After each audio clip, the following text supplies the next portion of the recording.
కృపా కనికరం కలిగినటువంటి మా తండ్రి, గొప్ప దేవ,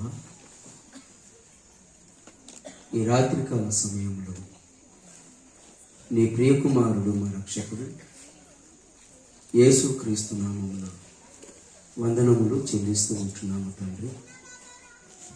నీ పిల్లలందరినీ క్షేమకరంగా తీసుకుని వచ్చారు. ఇంకా నీ పిల్లల ప్రయాణంలో ఉంటే క్షేమకరంగా మా మధ్యకు తీసుకురండి. వచ్చిన నీ పిల్లలు విలువైన నీ మాటలు విని ఆత్మీయంగా బలపడి పరలోక సంబంధమైన జ్ఞానంలో ఎదిగే భాగ్యాన్ని అనుగ్రహించండి. కొన్ని మాటలు తొలి పలుకులుగా నీ పిల్లలకు అందిస్తుండగా సమయోచితమైనటువంటి జ్ఞానాన్ని ప్రసాదించండి.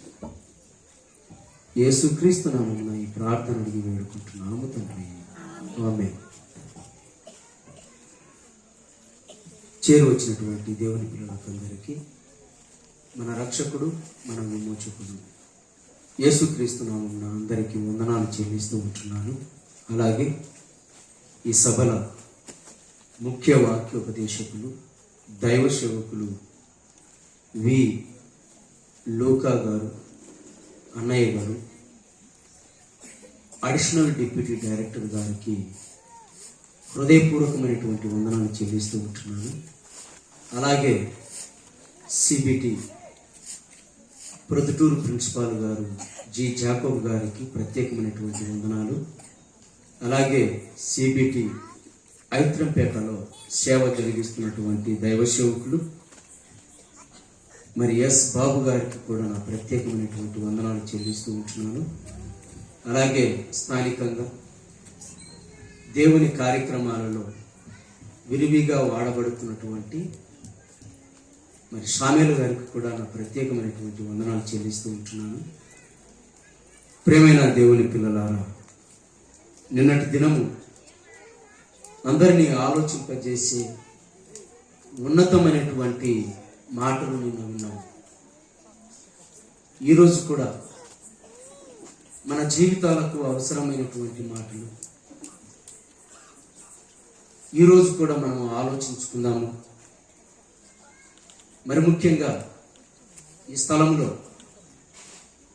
కొన్ని సంవత్సరాల నుంచి దేవుని వాక్యాన్ని మరి ప్రకటించడం జరుగుతూనే ఉంది.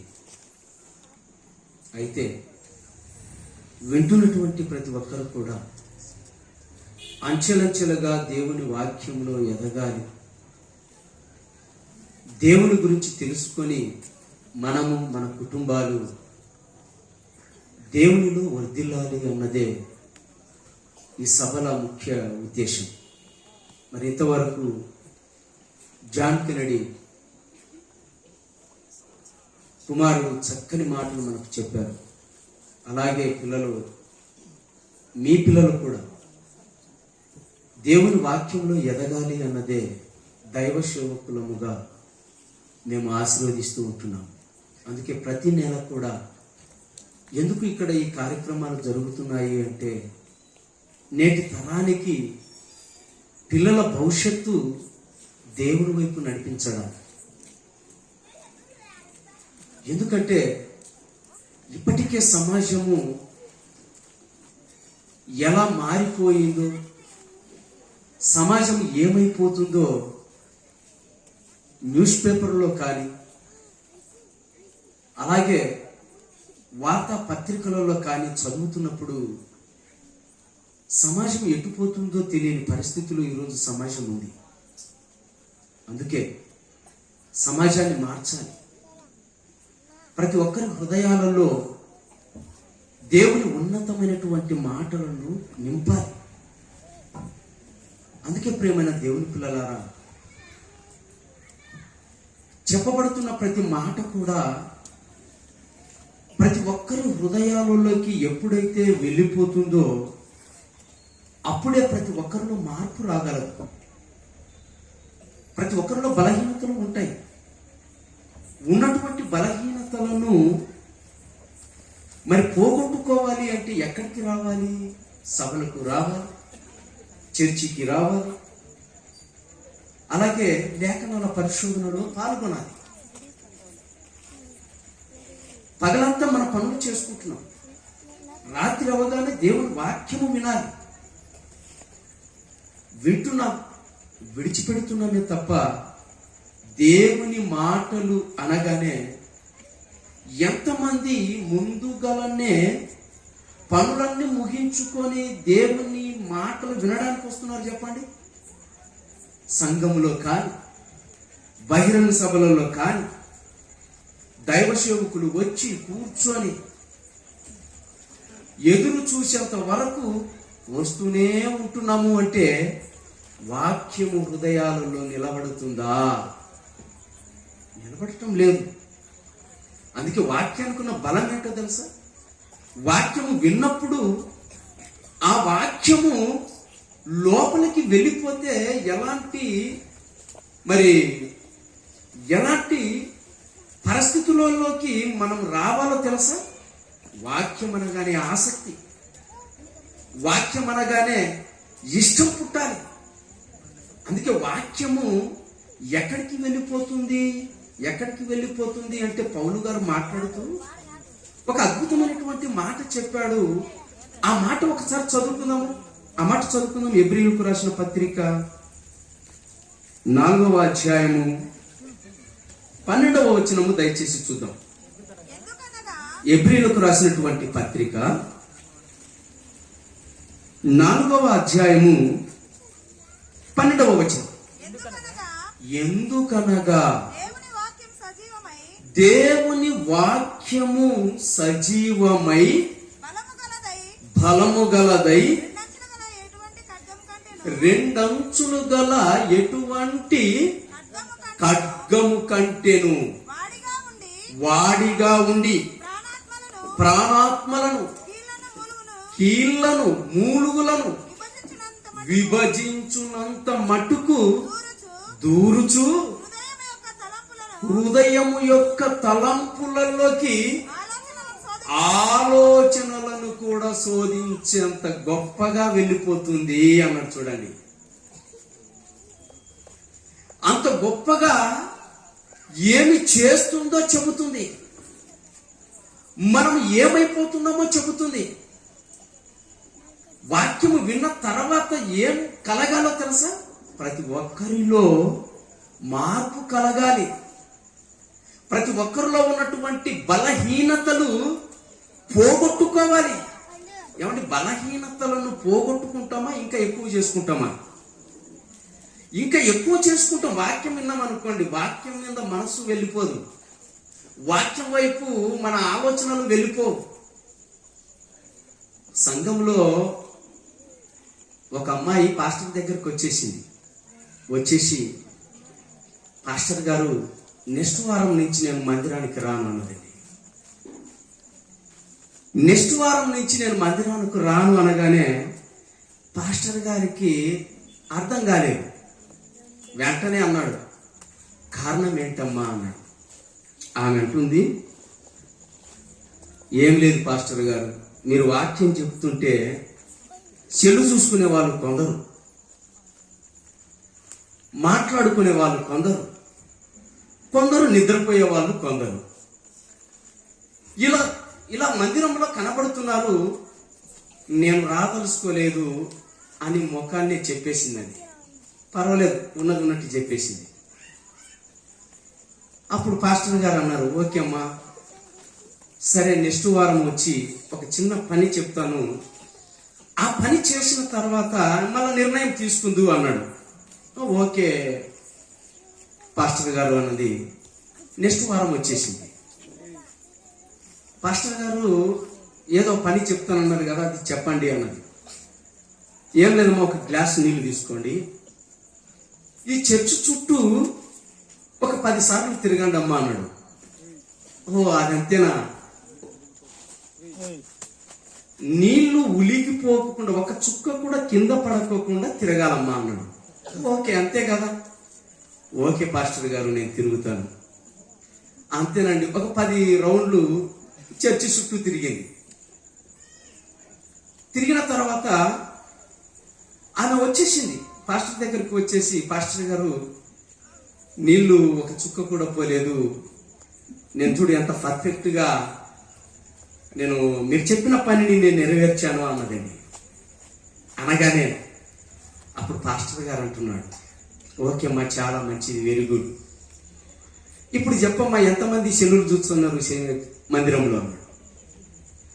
మందిరంలో ఎంతమంది సెల్లులు చూస్తున్నారు, ఎంతమంది నిద్రపోతున్నారు, ఎంతమంది మాట్లాడుకుంటున్నారు, ఈ లెక్క ఒక్కసారి నాకు చెప్పమ్మా అన్నాడు.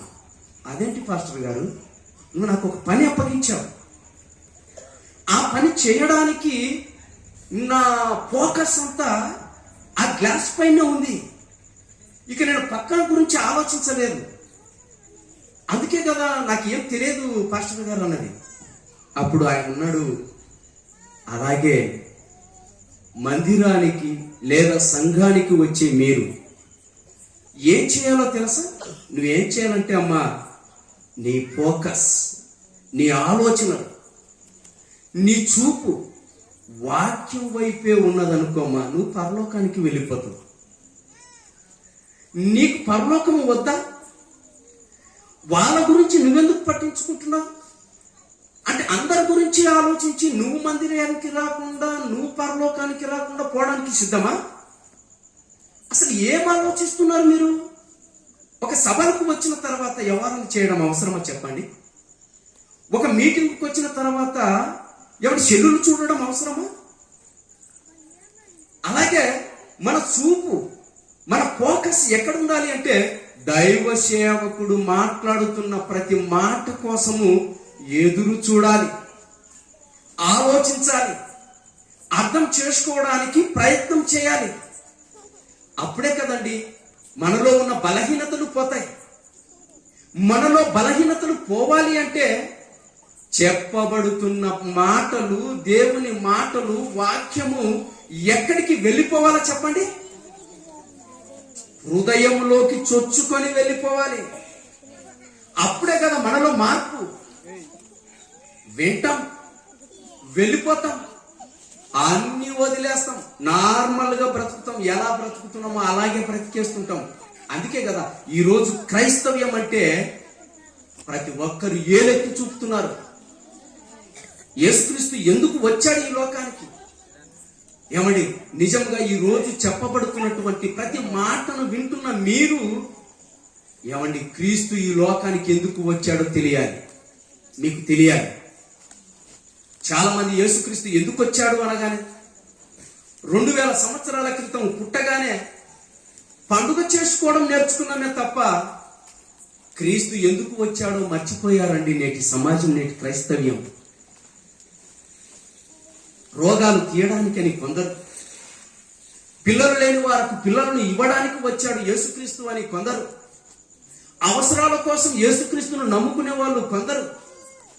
ఈ రోజు రకరకాలుగా క్రీస్తును నమ్ముకున్నారే తప్ప నిజముగా క్రీస్తు ఎందుకు వచ్చాడో, ఆ క్రీస్తును నమ్ముకుంటే ఏమి వస్తుందో అన్నటువంటి సత్యం అన్నది ఏమండి మనుషులలో కనబడటం లేదు, కనబడటం లేదండి. అందుకే యేసుక్రీస్తు ఎందుకు వచ్చాడో తెలుసా? ఆయన రాక భూమి మీద ఎందుకు జరిగింది అని ఆలోచిస్తే ఒక మంచి మాట చూద్దాం. ఒక మంచి మాట మత్తయి సువార్త 8వ అధ్యాయము చూడండి. మత్తయి సువార్త 8వ అధ్యాయము 17వ వచనం. ఆయన మాటల వలన దయ్యములను వెళ్ళగొట్టి రోగుల నెల్లను స్వస్థపరిచెను. అందువలన ఆయనే మన బలహీనతలను వహించుకొని మన రోగములను భరించనని ప్రవక్త అయిన యెషయా ద్వారా చెప్పబడినది నెరవేరెను. మన బలహీనతలను, మన రోగములను అన్నిటినీ ఆయన భరించడానికి ఈ లోకానికి వచ్చాడు. ప్రేమన దేవుని పిల్లలారా, ఆయన దగ్గరికి వచ్చిన మనము, క్రీస్తు దగ్గరికి వచ్చిన మనము నిజముగా ఇవన్నీ విడిచిపెట్టి క్రీస్తులో ఉన్నతంగా చివరి వరకు నమ్మకమైనటువంటి పిల్లలముగా బ్రతికితే చూడాలనుకున్నాడు దేవుడు మనము. కానీ వింటున్నాము, విన్న వాటిని విడిచిపెడుతున్నాము, లోకంలో కలిసిపోతున్నాము. ఒకరి బలహీనతలు ఒకరు ఎత్తి చూపుకుంటూ క్రీస్తును మరిచిపోయి బ్రతుకుతున్నటువంటి నేటి సమాజానికి ఏమండి క్రీస్తు జ్ఞాపకము చేస్తున్నాడు. నేను వచ్చింది ఎందుకో తెలుసా? మీ బలహీనతలను పోగొట్టడానికి. ఒకవేళ మీకు రోగాలు ఉంటే ఆ రోగాలను పోగొట్టడానికి. ఏమండి రోగాలు ఉన్నాయని ఏమండి పరలోకానికి వెళ్ళిపోమని చెప్పండి. ఏమండి రోగాలు అడ్డం వస్తాయా? రోగాలు పరలోకానికి అడ్డునా? విచిత్రం ఏంటో తెలుసా? నువ్వు ఏ శరీరాన్ని అయితే నమ్ముకున్నావో, మనం ఏ శరీరాన్ని అయితే ఇష్టపడుతున్నామో, ఈ శరీరమే పరలోకానికి రాదు. బాగా జ్ఞాపకం పెట్టుకోండి. మనం ఇష్టపడే ఈ శరీరం, మనం నమ్ముకున్న ఈ శరీరం, మనము ఏమంటే ఈ లోకములో ఇష్టానుసారంగా వాడుకుంటున్నటువంటి ఈ శరీరము పరలోకానికి వస్తుందా? రాదు. మరి రానప్పుడు దీని మాటలు ఎందుకు వినాలి? మరి ఎవరి మాటలు వినాలి? క్రీస్తు మాటలు వినాలి, దేవుని మాటలు వినాలి. అందుకే ఆ మాటలు విన్నప్పుడు మనలో మార్పు రావాలి. ఏమంటే మాటలు ఫలానా చోట దేవుని మాటలు జరుగుతున్నాయి, మీటింగ్ సభలు జరుగుతున్నాయి అనగానే త్వరగా ఏమంటే ముగించుకొని 6:30కు వచ్చి కూర్చున్న వాళ్ళు ఎవరున్నారు చెప్పండి?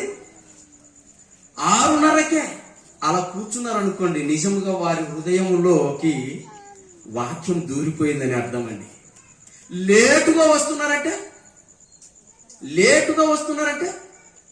ఏమంటే హృదయంలోకి వాక్యం దూరిపోలేదు.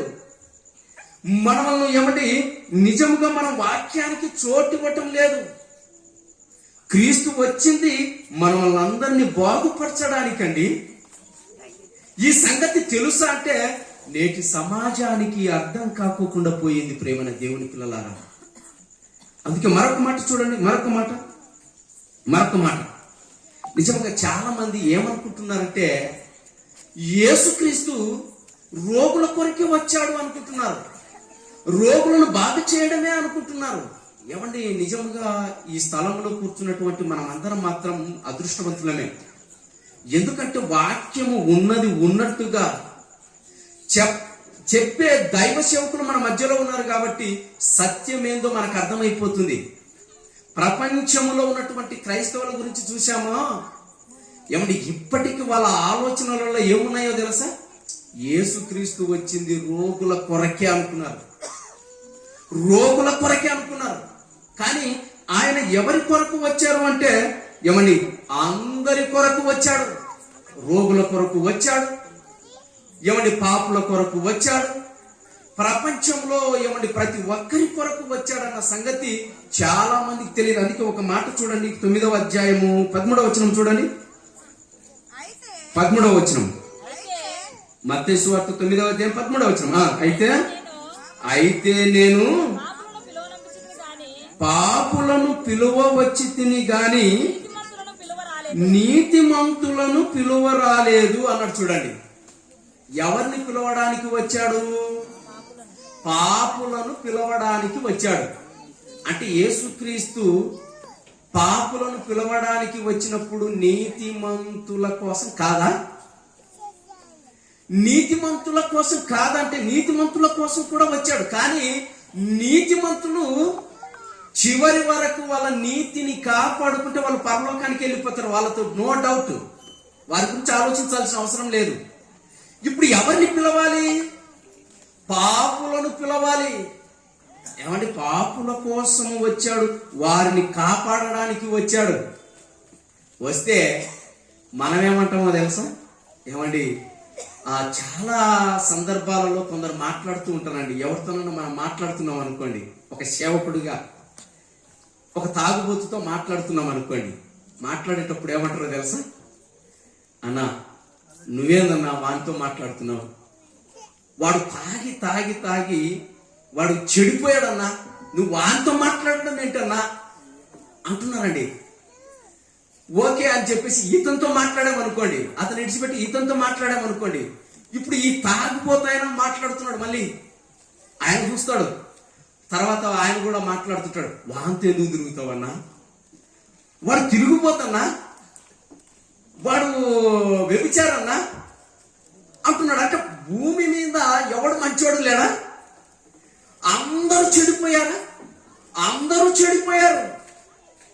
ఏమండి, అలాని ఇప్పుడు వాళ్ళ దగ్గరికి పోయి మనము మాట్లాడకపోతే వాళ్ళు మారుతారా? మీకు ఇంకొక విషయం చెప్తాను.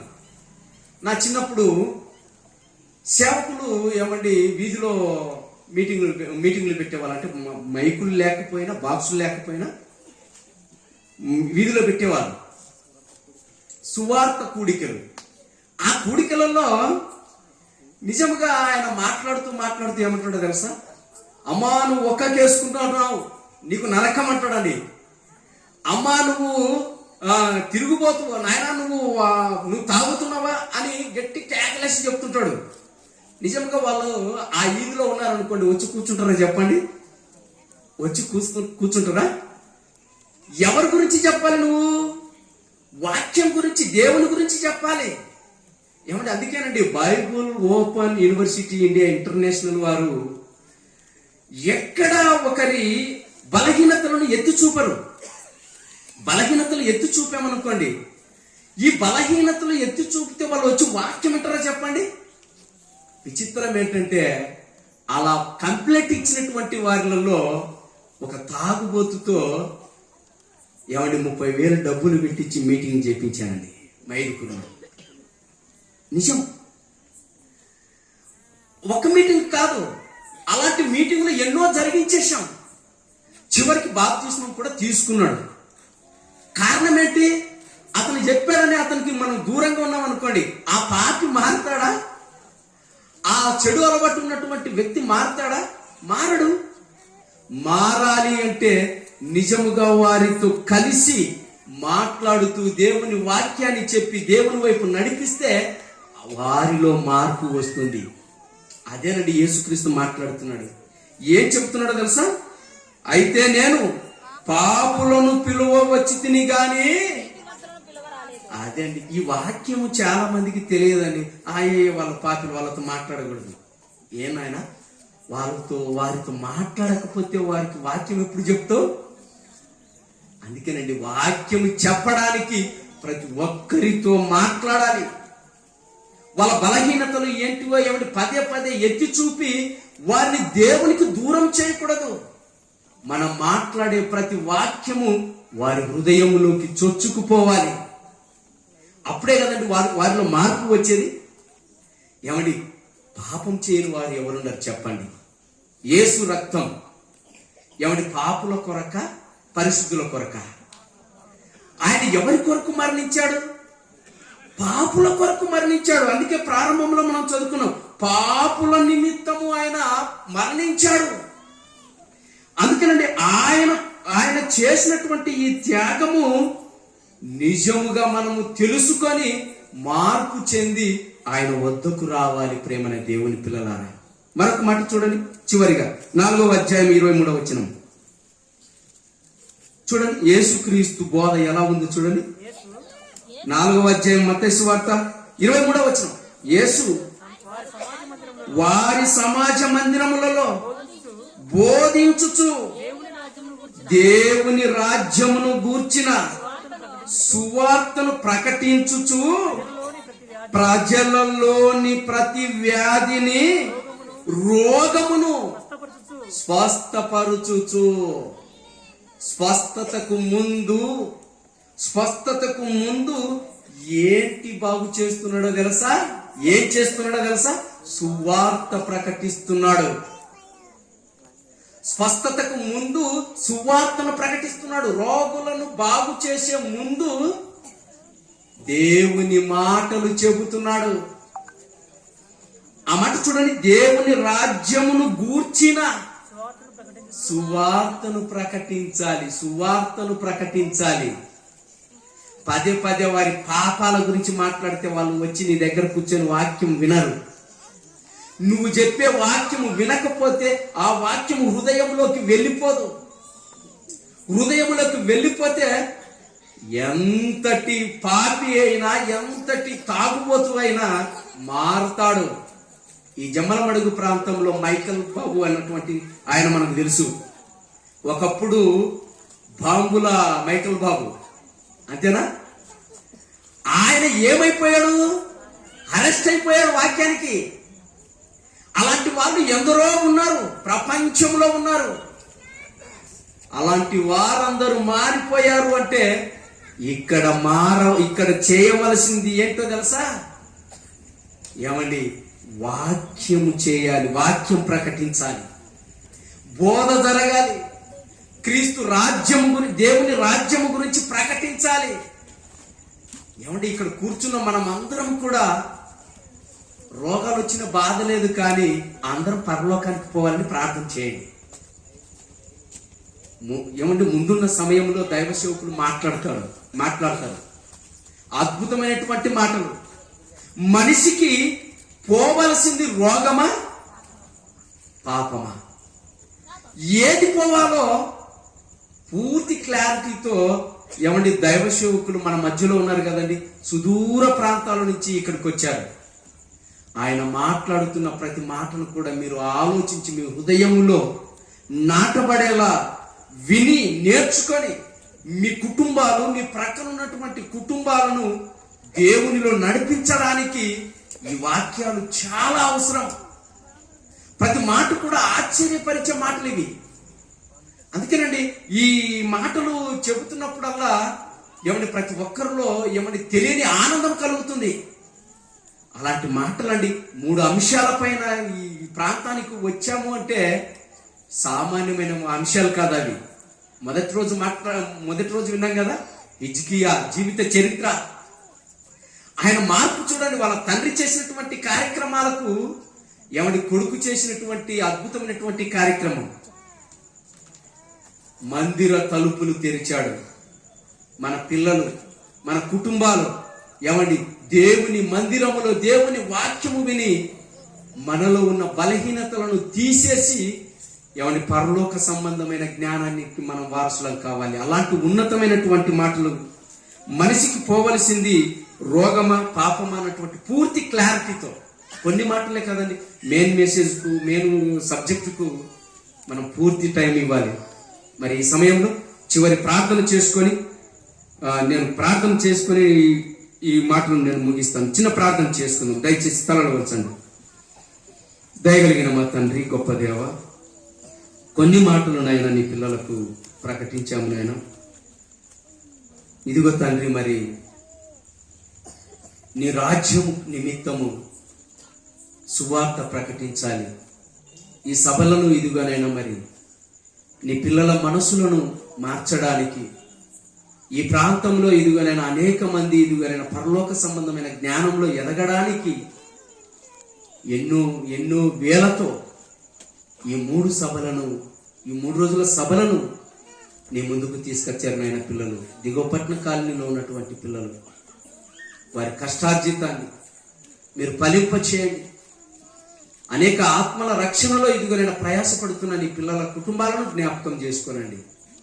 ముందున్న సమయంలో దైవ సేవకులు మాట్లాడబోతుండగా ఆ మాటలు కూడా ఇదిగోనైనా మా ఆలోచనలను మా ఆలోచనలను నీ వైపు మళ్లించుకునే భాగ్యాన్ని అనుగ్రహించండి. చేరువచ్చిన నీ పిల్లలను అందరినీ బట్టి వందనాలు చెల్లిస్తూ యేసుక్రీస్తు నామమున ఈ ప్రార్థన అడిగి వేడుకుంటున్నాము తండ్రి. ఆమేన్. అందరికీ వందనాలు.